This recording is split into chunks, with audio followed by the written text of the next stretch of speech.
Find insight, guidance, and answers. Tune into Spirit with radio medium Laura Lee. Laura Lee, tuning into Spirit for my special guest caller, Courtney. Welcome. Thank you. Happy and excited to have this call. I'm glad you're here too, Courtney. Where are you calling from? I'm calling from Massachusetts. Courtney, have you done this before? Yes, a few times. Oh, okay. You've talked to mediums. Yeah, I have. I still feel a sense of nervousness. That's why I asked. Courtney, I get a couple things. I'm not sure if I'm hearing one and the same. If I'm hearing a Dan, or maybe it might be a dad. Is there a name connection to a Dan or a Danny? My dad had a baby brother named Daniel that passed away when he was an infant. Oh, interesting. All right. Mm-hmm. And that's why I said dad, maybe connection to your dad. Mm-hmm. And that would make sense because I also felt like there was a child spirit there, unless, of course, there's another child that was connected to you, is lost, aborted, and or to come through you. I don't have any children. I've never been pregnant, but hopefully in the future we might. And there's an understanding that you might have been called on as a nickname as Court. Does that make sense? Yep, it does. Because I'm hearing that from the spirit. It's present with you, okay?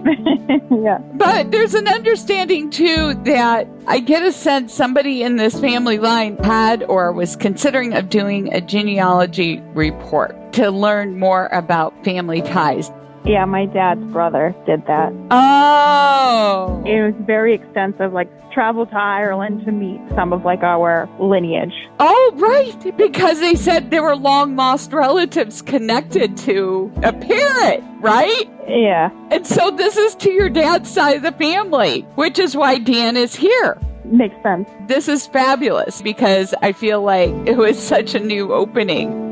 I'm also hearing from the spirit there was a marriage and or a wedding. Could have been an announcement, but it could also be a celebration that's just about to pass or already passed. Does this make sense, Courtney? Yeah, my cousin actually just announced that he got married, but he didn't tell that many people. And he didn't have that many people, but I'm also understanding that also tied to you. Have you been married yet, or are you planning on? I have. I've been married to the same person twice, actually. One COVID wedding and one post-COVID wedding. Oh, love it. Well, my understanding, there is a reconnection, so that's just a confirmation about the genealogy, but also people who are long-lost relatives, there's a reconnection with them.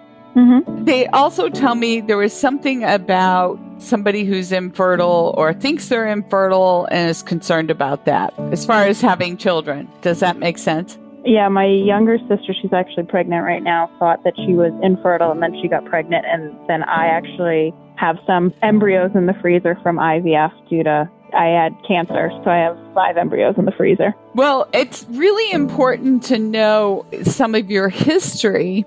And I think the history was also need to be made aware of for your sister because this side of the family has some things that are tied to delivering kids and having children. So there's something more there that you guys might need to learn about. But you are going to have a child very easily. So if you got embryos sitting there waiting, there's a child coming for you. Mm-hmm. Who had the dog that was black? My sister has a black dog. So anyway, I do see a mix, okay, because there's some lab in it or something like that. But anyway, it's just to confirm the message. I don't think you're going to have any problems. But anyway, Dan wanted to bring forth all this little message because there's a guardian angel over there watching out for you. Okay. Great. That's awesome. Thank you for sharing your time with me, Courtney. Thank you. If you'd like to be a caller on the show, sign up at radiomediumlauralee.com. And thank you for subscribing to the show and sharing it. We appreciate you.